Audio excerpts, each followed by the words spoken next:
ब्रह्मा जी ने भगवान शिव को जानने के लिए एक विशाल पर्वत को घुमाना प्रारंभ किया।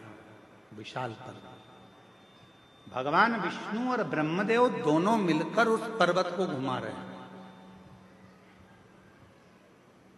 अब किसी ने पूछा, शंकर भगवान को जानने के लिए पर्वत घुमाया? हमारा निवेदन है, भगवान को जानने के लिए उन्होंने पर्वत घुमाया। आपसे निवेदन है, भगवान शंकर को जानने के लिए आप पर्वत मत घुमाओ, बस थोड़ा सा दिल घुमा लो, थोड़ा सा मन घुमा लो, थोड़ा सा दिल को शिव तक लेकर चले जाओ, भगवान प्राप्त हो जाएगा, शिव मिल जाएगा। शिव की प्राप्ति का केंद्र बिंदु है, अपने मन को थोड़ा सा टर्न करें, थोड़ा मोड़ दीजिए।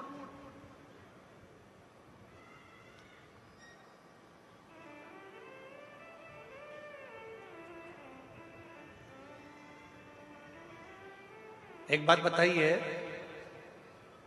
हम जायसवाल जी के घर पर रुके हैं, ठीक है?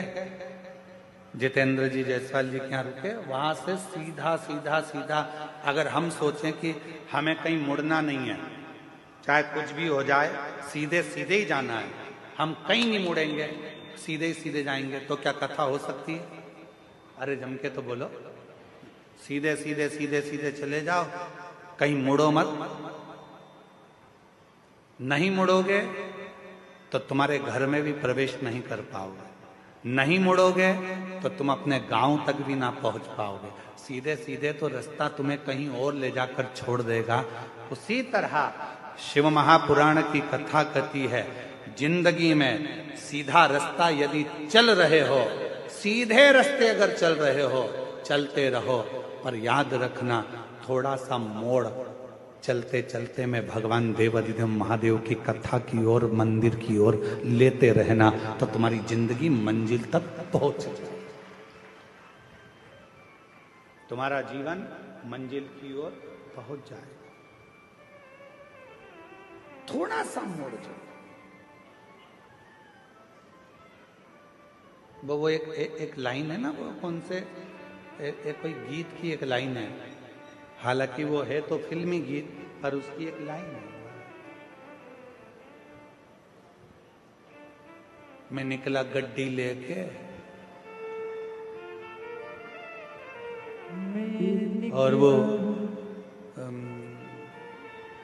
मैं निकला गड्डी लेके, उत्थे एक मोड़ आया,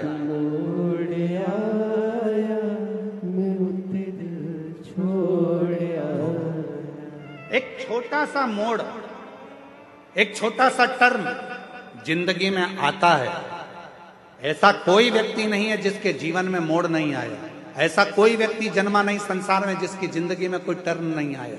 आता है, बचपन पूरा निकलने के बाद भी एक मोड़ आता है, जवानी पूरी निकलने के बाद भी एक मोड़ आता है, अधेड़ी पूरी निकलने के बाद भी एक मोड़ आता है, और जिंदगी में कई मोड़ ऐसे आते हैं जो हमारे जीवन को श्रेष्ठ बनाने का प्रयास करते हैं, हमारे जीवन को अच्छा बनाने का प्रयास करते हैं। पर उस समय पर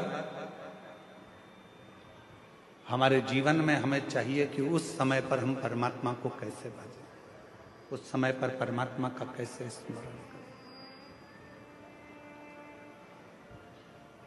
शिव कथा कर रही है, भगवान शंकर का चरित्र कर रहा।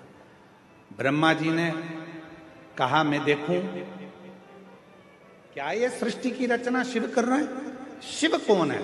भगवान शंकर को पहचानने के लिए भगवान ब्रह्मदेव ने और भगवान विष्णु ने एक पर्वत को घुमाना प्रारंभ करा। शिव महापुराण की कथा कहती है कि पर्वत को घुमाने की जरूरत नहीं है, भगवान शंकर को पहचानने के लिए, भगवान शंकर को जानने के लिए केवल अपना मन, अपना चित्त, अपनी बुद्धि, अपना हृदय थोड़ा सा टर्न लीजिए, थोड़ा घुमा लीजिए। जब जिंदगी में बहुत कष्ट हो, तकलीफ हो, दुख हो, तो थोड़ा सा मुड़ जाओ भगवान शंकर की भक्ति की ओर, तो जीवन अपने आप श्रेष्ठ होता चले जाए। और मैंने तेरे ही भरोसे बाबा, तेरे ही भरोसे हवा विच उड़ती जागी बाबा डोर छठी नामे घटी जावागी भोले मैं तेरी पत शंभु मेरी पत। थोड़ा सा परमात्मा की ओर मुड़ने का प्रयास करो। जिस समय पर हम परमात्मा की ओर मुड़ेंगे हमारे सारे मार्ग अपने आप सुलझते चले जाएंगे, हमारे मार्ग अपने आप क्लीन होते चले जाएंगे। हम मुड़े शिव की ओर।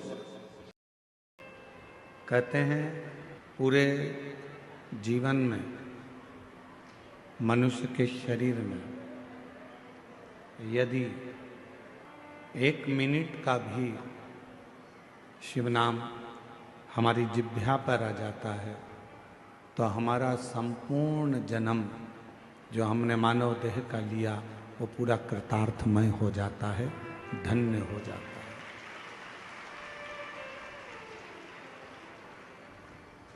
एक मनुष्य ऐसा है जो पैसे वाले को ढूंढता है।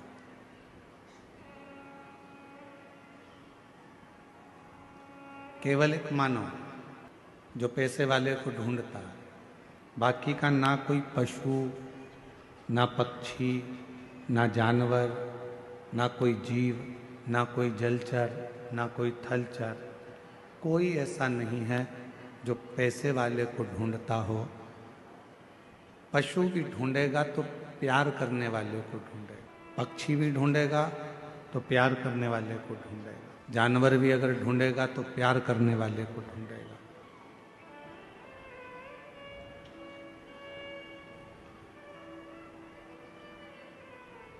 मनुष्य पैसे वाले को ढूंढता है,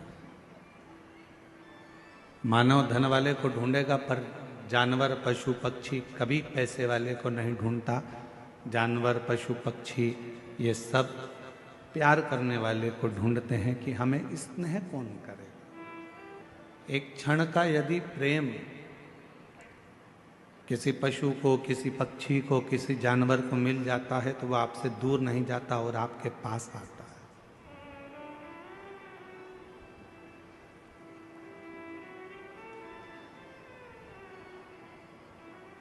वो आपसे दूर जाने का प्रयास ही नहीं करेगा। आप खुद प्रैक्टिकल कर कर देख सकते हो कि जब हम किसी जीव को स्नेह करते हैं, प्यार करते हैं, प्रेम करते हैं, कोई छोटा सा कुत्ता